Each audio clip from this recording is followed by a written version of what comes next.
Bonjour à toutes et à tous, aujourd'hui nous retrouvons mercredi 27 septembre pour le journal du lycée Romsey, à La Rochelle. Aujourd'hui nous allons interviewer les jeunes lycéens et internes du lycée Romsey et Pierre Doyle à La Rochelle pour leur demander et leur poser des questions sur la vie à l'internat.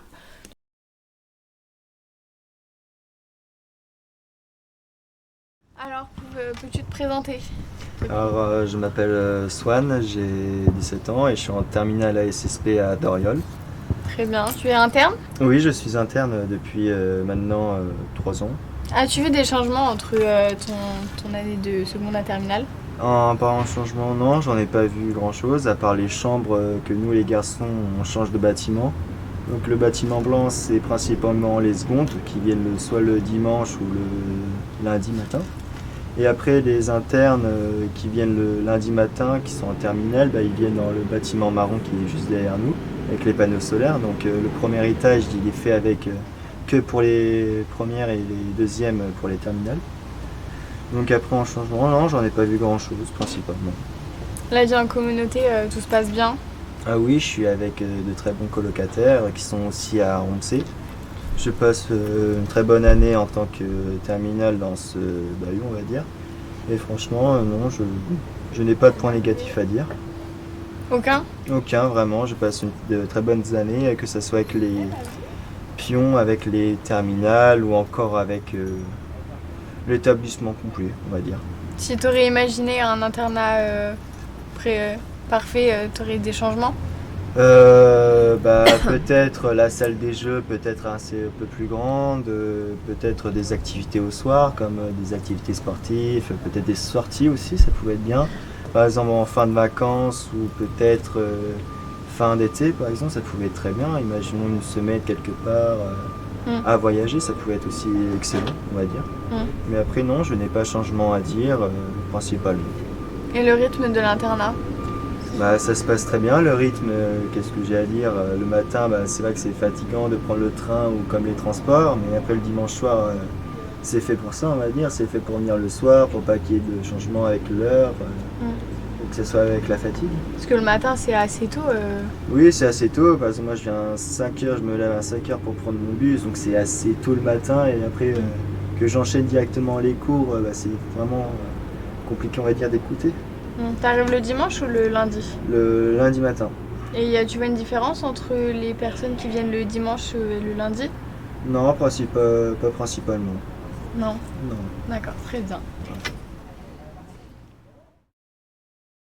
Bonjour, c'est Marie Camara et je suis en seconde MRC et je suis à l'internat. Donc je vais raconter une anecdote sur ma camarade de chambre qui est arrivée il y a 3 semaines, avec laquelle cela se passe extrêmement mal. Donc elle arrive dans la chambre et donc moi je viens pour poser mes affaires et je vois une surveillante avec elle galérer en anglais, donc j'arrive pour venir en aide. Donc à ce moment-là, on décide qu'elle vienne dormir dans ma chambre définitivement. Donc les 3 premiers jours, tout se passe extrêmement bien. On communique avec elle, je lui présente mes amis, tout se passe très bien. Et je supporte ces bruits incessants.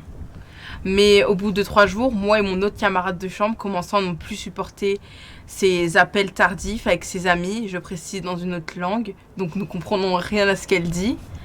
Elle fait comme si elle ne le comprenait pas quand nous lui parlons. Donc cela est très agaçant.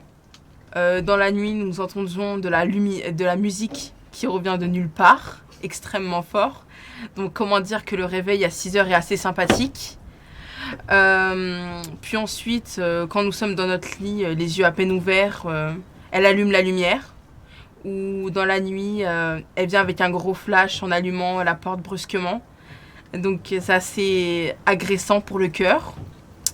Donc voilà, c'est assez difficile à vivre. Nous essayons de lui expliquer comme nous pouvons. Mais elle a du mal à comprendre.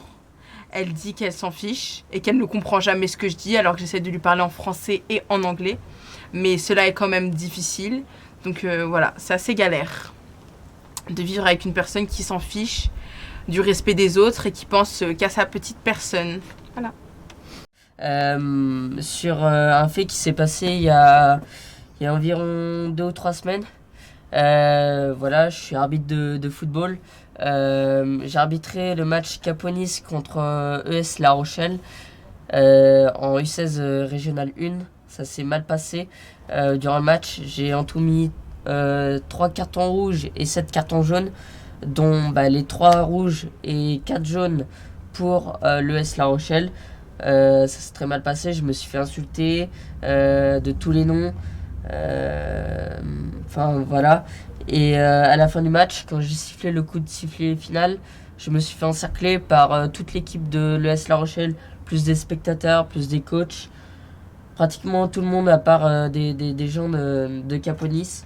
Il a fallu que mon père ainsi que des dirigeants de Caponis viennent m'escorter jusque dans mes vestiaires, parce que le problème c'est qu'il y en a qui voulaient me frapper ou me donner des coups assez violents. Donc tout ça pour dire que le problème c'est que il y a plus de la moitié de l'équipe qui est dans le lycée de Romsey, malheureusement. Et le problème c'est qu'ils m'ont menacé de me retrouver à Romsey. Ils m'ont dit ne t'inquiète pas, on te retrouvera à Romsey. Donc c'est assez compliqué au quotidien, parce que on me regarde mal dans les couloirs, il y a même des fois où on me siffle.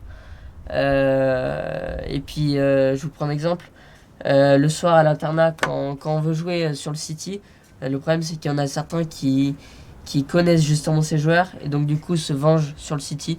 Donc je vous prends un exemple, il y a encore 2 semaines, je me suis pris un gros coup d'épaule pour rien en fait. Donc voilà, donc c'est assez compliqué. Surtout que voilà, je suis encore jeune, j'ai pas envie de revivre ça ou même de vivre ça. C'est compliqué. Voilà.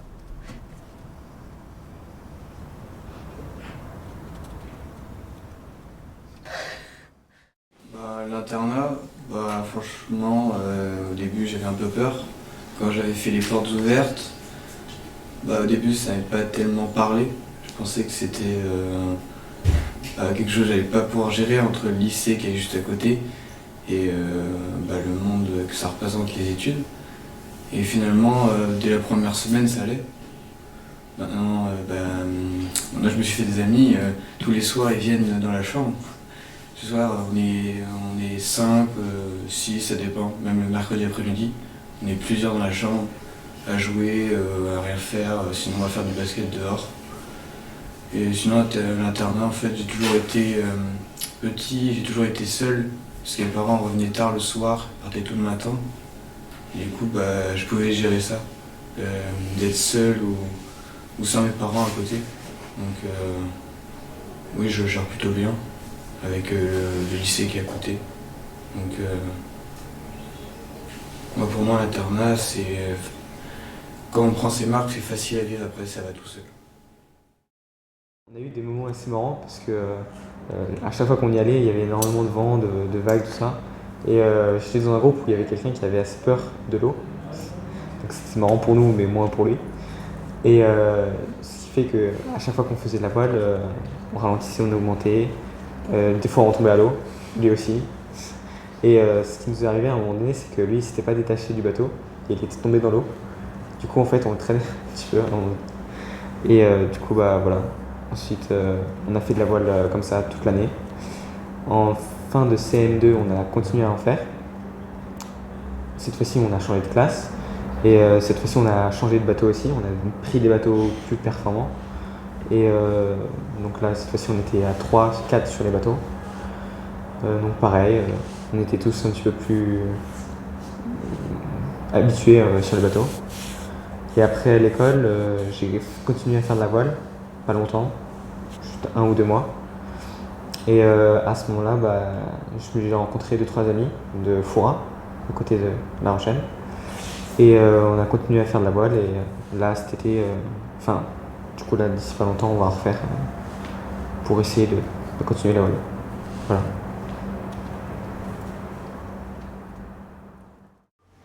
Elle s'appelle Amalia. Elle est tzigane. Elle a les cheveux bruns et lisses. Quand elle parle, on a l'impression qu'elle chante. Sauf quand elle dit Bang. Au réveil, aucun bruit. Tout est silencieux.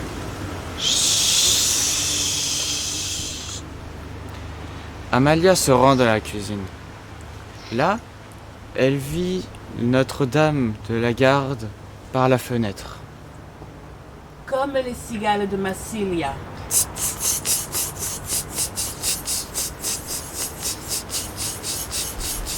Notre-Dame, lieu majestueux et silencieux, trône au plus haut du mont Aurélien. L'air ambiant et amer, amer et à flot, doux parfum rappelant le barbecue. Seulement, Amalia n'avait qu'une chose en tête. Manger un Baba tout court à la sauce barbecue.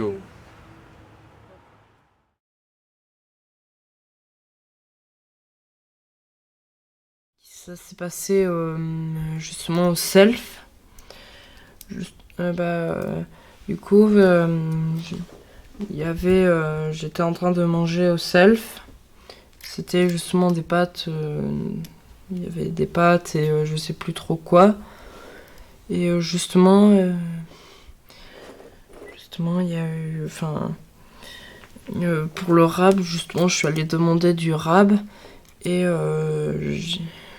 donc il y a une des personnes qui servait la nourriture, justement, il savait que je mangeais beaucoup et il m'a mis une grande assiette de pâtes qui, justement, je ne pensais pas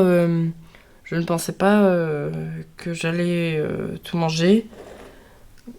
Et en fin de compte, j'ai réussi justement, j'ai eu un peu d'aide d'un camarade. Et donc, j'ai pu quand même réussir à manger cette assiette de pâtes qui a été très longue à manger. Vraiment, j'avais eu très mal au ventre après. Donc ici vous avez la plonge où on fait la vaisselle dite batterie, puisque nous on ne lave que les casseroles. Là, principalement une grande partie de la vaisselle. Il y en a beaucoup.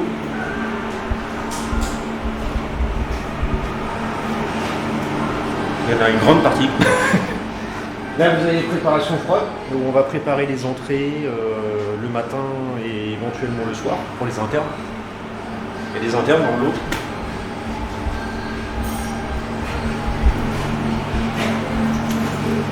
La légumerie.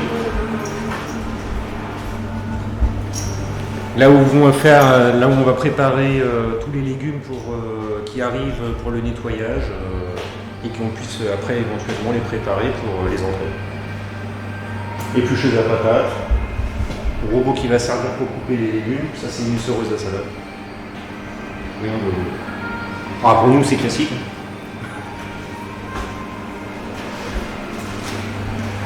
Chauffe-froid, là où on va stocker tous les produits propres. Bon bah là il y a les préparations pour ce soir forcément. Il y en a qui s'allument les liens. Voilà. Après, la cuisine n'est pas si grande que ça. Hein. En fait, en général, la cuisine est proportionnelle à la taille de l'établissement. Et puis là, on ressort par l'autre côté de la cuisine, du coup. Bureau du chef. Bon, il était filmé, hein. C'est pas super bien rangé. Il n'est pas prévu qu'on filmerait. Non, on filme pas. Trop tard, je t'ai pas regardé. Trop tard. Trop tard. Ah. Puis ben là, on rentre.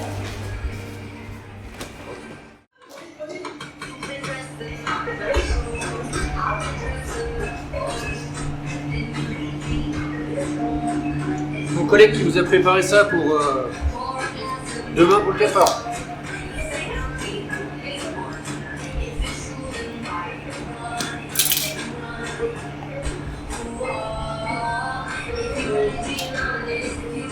Il va falloir faire une petite dégustation pour savoir s'il est bon.